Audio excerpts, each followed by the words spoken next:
Hello and welcome 10th class student. तो हम chapter number 12 area related to circle कर रहे थे। हमने basically area of sector find करना सीखा, एरिया ऑफ सेगमेंट सीखा। अब हम थर्ड एक्सरसाइज 12.3 एक्सरसाइज में area of shaded portion, area of shaded part सीख रहे थे कि किसी भी डायग्राम में आपको शेडेड पार्ट्स का एरिया कैसे फाइंड करते हैं, यानी कि हिंदी में जिसको बोलते हैं कि छायांकित भाग का क्षेत्रफल कैसे निकालते हैं, वो चीज़ें सीखी। कल हमने एक्सरसाइज 12.3 के क्वेश्चंस 3 सोल्व किए थे। आज हम उसी का 4th क्वेश्चन कर रहे हैं। आपके पास डायग्राम बना हुआ है, एक सर्कल है, सर्कल की रेडियस 6 सेंटीमीटर है। ध्यान से देखें बच्चे, सर्कल की रेडियस 6 सेंटीमीटर है। इधर क्लास एक आपका इक्विलेटरल ट्रायंगल है जिसको सम बाहु त्रिभुज बोलते हैं, जिसकी सारी की सारी साइड आपकी सेम होती है। तो जो सर्कल है वो भी आपका शेडेड किया हुआ है और सर्कल के अंदर जो ट्रायंगल बनी हुई है, जो पार्ट सर्कल के अंदर है वो भी शेडेड है और बाहर भी। इट मीन्स आप मतलब इस तरीके से क्वेश्चंस को समझें कि आपका इजीली शॉर्ट आउट हो, शॉर्ट तरीके से जल्दी आपका सोल्व हो। तो हम क्या करें, एक हम इक्विलेटरल ट्रायंगल का एरिया निकाल लेते हैं, क्योंकि हमारे पास जब इक्विलेटरल ट्रायंगल की साइड होगी तो आपका यहाँ तक का एरिया आ जाएगा।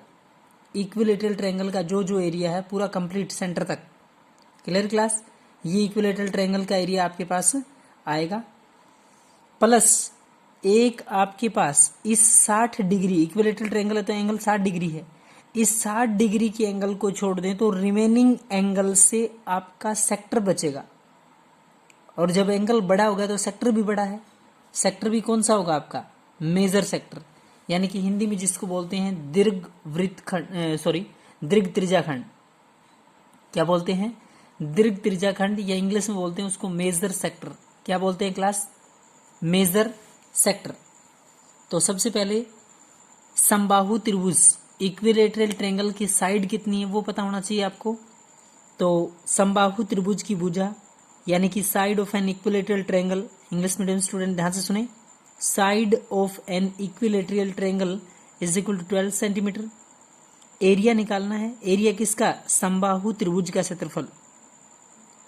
एरिया ऑफ इक्विलेटरल ट्रायंगल भी आपसे लिख सकते हैं, या समबाहु त्रिभुज का क्षेत्रफल √3/4a² होता है क्लास। √3 में 4a² मीन्स 12 इंटू में 12, 4 से इसको कैंसिल करेंगे, 4 3 12, 3 आएगा, 12 3 36, यानी कि इक्विलेटरल ट्रायंगल का जो एरिया आएगा वो आएगा 36√3। दोबारा सुने, √3/4a² होता है, √3 में 4a², a mean side, side कितनी है? 12 इंटू 12, 4 से काटेंगे, 4 3 12, 12 गुणा में 3 करेंगे तो 12 3 36, 36√3। बोलो कितना हुआ? 36√3। क्लियर? इधर ये आपका नीचे का पोर्शन आ चुका है 36√3। अब आपके पास एक पार्ट ऊपर की तरफ और बचा हुआ है जो एरिया ऑफ मेजर सेक्टर है, दीर्घ त्रिज्याखंड का क्षेत्रफल। एरिया ऑफ मेजर सेक्टर, दीर्घ त्रिज्याखंड का क्षेत्रफल, जिसको बोलते हैं θ/360πr²। क्या बोलते हैं? θ/360πr²। थीटा आपका 300 डिग्री का। ध्यान से सुने क्लास, अगर 360 में से नीचे वाला 60 घटा दें तो आपका रिमेनिंग एंगल, बचा हुआ कोण होगा 300 डिग्री का। कितना? 300 डिग्री। 300/360 into πr² 6 into 6। ध्यान से देखिए बच्चे, 0 से 0, 6 से काटूंगा 6 पंजे 30, और 6 से इसको काटूंगा 6 6 36। क्लियर? इस 6 से ये 6 कैंसल। ध्यान से सुने क्लास, इस 6 से ये 6 आपका कैंसिल हो गया, ये 6 आपका नहीं कटा अभी। ध्यान से सुने, ये गलती से कैंसिल आउट हो गया है, ये 6 अभी आपका नहीं कटा है, इस 6 से ये 6 कट गया। इधर 7 से और कोई बची हुई टर्म नहीं कट पाएगी, तो 22 गुणा 5 110 होता है, 110 होता है। 110 गुणा में 6 करेंगे तो 660, डिवाइड बाई कितना है क्लास? 7। ये टर्म 22 गुणा 5 110, 110 गुणा में 1 6 नहीं कटा है, तो 660 डिवाइड बाई कितना है? 7। ये आपका मेजर सेक्टर का एरिया है। आपको तो पूरा शेडेड पोर्शन का एरिया फाइंड करना है, पूरे शेडेड पार्ट का एरिया निकालना है। तो टोटल शेडेड पार्ट, कुल छायांकित भाग क्लास, और टोटल जो शेडेड पोर्शन है वो है area of triangle plus area of major sector. Area of triangle, और ट्राइंगल भी कौन सी, area of equilateral triangle, plus में area of major sector class. Hindi वाले बच्चे ध्यान से सुने। समबाहु त्रिभुज का क्षेत्रफल प्लस में दीर्घ त्रिज्याखंड का क्षेत्रफल। समबाहु त्रिभुज का ये क्षेत्रफल प्लस में दीर्घ त्रिज्याखंड का क्षेत्रफल, दोनों को ऐड कर देंगे। 36√3 प्लस में 660 डिवाइड बाय कितना है 7। क्लास रूट की अगर वैल्यू होती तो पूरे को कैलकुलेट करते, रूट की वैल्यू नहीं गिवन, नहीं दे रखी, आप इतना ही छोड़ सकते हैं। 36√3 प्लस में 660 डिवाइड बाय में 7, ब्रैकेट के अंदर बंद, सेंटीमीटर स्क्वायर, ये आपका टोटल शेडेड पोर्शन। क्लियर है। क्वेश्चन नंबर 5 देखें।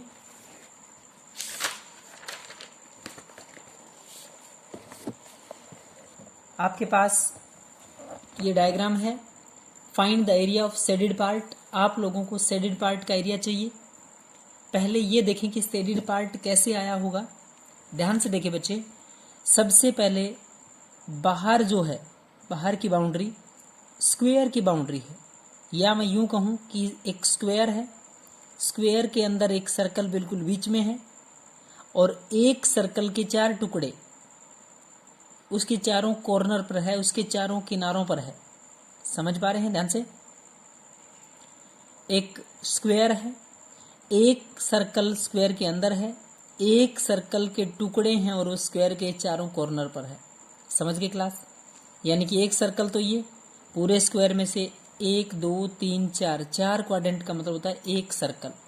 4 फोर्थ क्वाड्रेंट का मतलब 4 आपके क्वाड्रेंट है तो एक सर्कल बनेगा।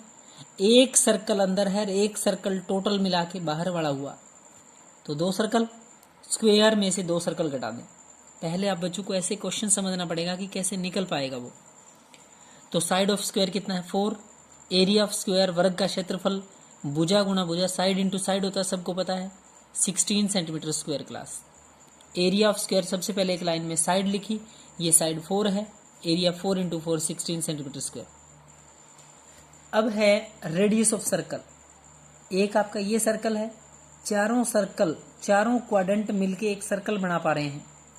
तो रेडियस ऑफ सर्कल, वृत्त की त्रिज्या 1 सेंटीमीटर है। बाहर वाला सर्कल है उसकी रेडियस भी 1 है, और जो अंदर सर्कल है उसकी रेडियस नहीं दे रखी, उसका डायमीटर 2 है, तो पक्का रेडियस 1 होगा। रेडियस ऑफ सर्कल कितना है 1 सेंटीमीटर। एरिया ऑफ 2 सर्कल, ध्यान से सुने, एरिया 1 सर्कल नहीं है आपके पास, 2 सर्कल है। Area of 2 circle 2 pi r square, क्या लिखेंगे 2 पाई आर स्क्वायर। 2 है, पाई की वैल्यू 22/7 है, आर स्क्वायर 1 इंटू में 1, 22 गुणा में 2 करेंगे तो 22 दूनी 44, 44/7 सेंटीमीटर स्क्वायर। ये 2 सर्कल का एरिया आ गया क्लास। पहले जो आप लोगों ने एरिया फाइंड किया था वो एरिया था आपका टोटल पूरे स्क्वायर का, 4 इंटू 4 16 सेंटीमीटर स्क्वायर। सर्कल की रेडियस 2 थी, आपके पास एक सर्कल अंदर हुआ, एक बाहर वाला मिला के पूरा सर्कल बना, तो 2 सर्कल, 2 वृत्तों का क्षेत्रफल। 2 इंटू में पाई आर स्क्वायर लिखा मैंने, 22 गुणा में 2 44/7 centimetre square. Area of shaded part, छायांकित भाग का क्षेत्रफल, ध्यान से सुने, area of square minus area of 2 circle, area of square minus area of 2 circle. Area of square है 16 माइनस एरिया ऑफ 2 सर्कल है 44 डिवाइड बाय में 7। एरिया ऑफ स्क्वायर आपका 16 है, माइनस एरिया ऑफ 2 सर्कल आपका 44 है, डिवाइड बाय 7 है।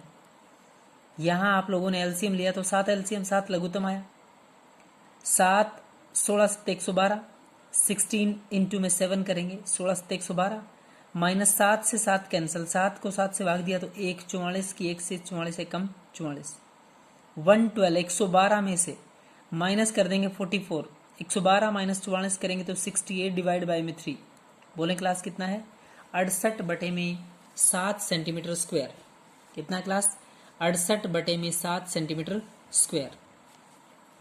Question number 7 एक बार नहीं करेंगे क्लास, जब हम 8 चैप्टर करेंगे, कुछ एक 8 चैप्टर से जुड़ी हुई चीज़ें हैं, ट्रिग्नोमेट्रिक फंक्शंस का यूज करेंगे थोड़ा सा, तो उसके बाद करेंगे क्वेश्चन नंबर 6। क्वेश्चन नंबर 7 देखें, find the area of shaded part, वही शेडेड पार्ट का एरिया निकालना है। तो आपके पास 4 सर्कल है, ध्यान से सुने क्लास, क्वेश्चंस का मीनिंग समझे पहले। 4 सर्कल है, 4 सर्कल आपस में एक दूसरे को टच करते हैं एक्सटर्नली, जिसको बाह्य बोलते हैं, बाह्य स्पर्श करते हैं। चारों वृत्त एक दूसरे को बाह्य रूप से क्या करते हैं, टच करते हैं, स्पर्श करते हैं। जैसे ही आप उनके केंद्र को मिलाओगे, जैसे ही आप उनके सेंटर पॉइंट्स को मिलाएंगे, तो एक स्क्वायर बनेगा अंदर क्लास। क्या हुआ, एक स्क्वायर। तो आपके पास इस क्वेश्चंस में जो पार्ट ए कोई सर्कल है, मतलब जिसका सेंटर पॉइंट एक सर्कल है जिसका सेंटर पॉइंट ए है, दूसरा कोई सर्कल है जिसका सेंटर पॉइंट बी है, तीसरा कोई सर्कल जिसका सेंटर पॉइंट सी है, चौथा कोई सर्कल जिसका सेंटर पॉइंट आपका डी है क्लास। सभी सर्कल्स के सेंटर पॉइंट को जैसे ही आप लोग मिलाएंगे तो अंदर आपका स्क्वायर बनेगा। क्या बनेगा, स्क्वायर। सबसे पहले स्क्वायर की साइड क्वेश्चंस में दी हुई है, ये स्क्वायर की साइड है आपकी 14 क्लास। ए से बी 7 आपका यहाँ से है और 7 आपका यहाँ से है। अगर रेडियस की बात करें तो स्पष्ट 7 है, क्लियर है, 7 है।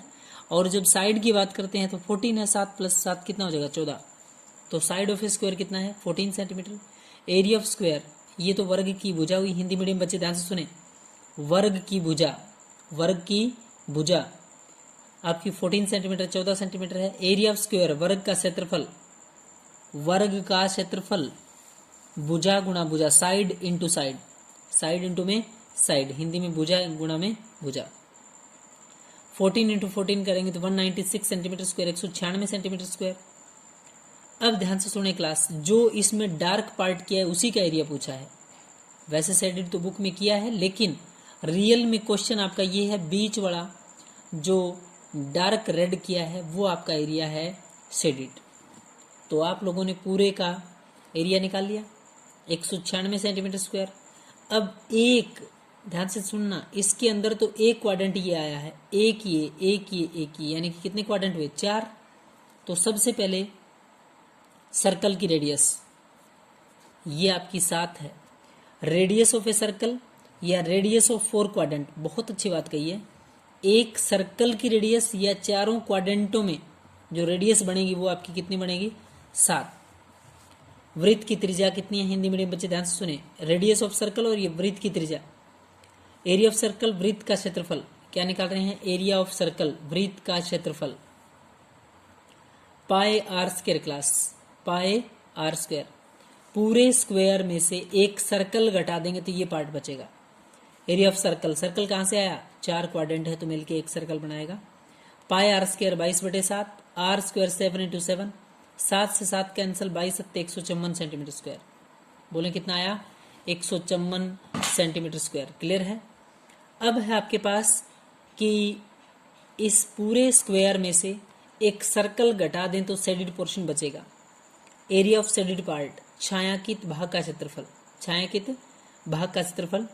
एरिया ऑफ स्क्वायर, वर्ग का क्षेत्रफल, माइनस एरिया ऑफ सर्कल, वृत्त का क्षेत्रफल। वर्ग बड़ा है, उस वर्ग में से एक वृत्त घटा देंगे। एरिया ऑफ स्क्वायर मतलब वर्ग का क्षेत्रफल माइनस एरिया ऑफ सर्कल, वृत्त का क्षेत्रफल। वर्ग का क्षेत्रफल माइनस वृत्त का क्षेत्रफल। वर्ग का स्क्वायर का एरिया है 196 माइनस एरिया ऑफ सर्कल है आपका 154। जैसे ही दोनों को आप लोगों ने घटाया, लेस किया, तो 42 सेंटीमीटर स्क्वायर। क्लास 42 ये वो एरिया है जो आपका शेडेड है। क्लियर है। तो क्लास इन क्वेश्चनों में आप बच्चे बहुत अच्छे से क्वेश्चन समझे। पहले क्वेश्चन में ये समझें कि आपका शेडेड पार्ट जो छायांकित भाग है वो किस प्रकार से निकल सकता है। तो यहाँ तक बहुत अच्छे समझ के सॉल्व करेंगे क्लास। Thank you.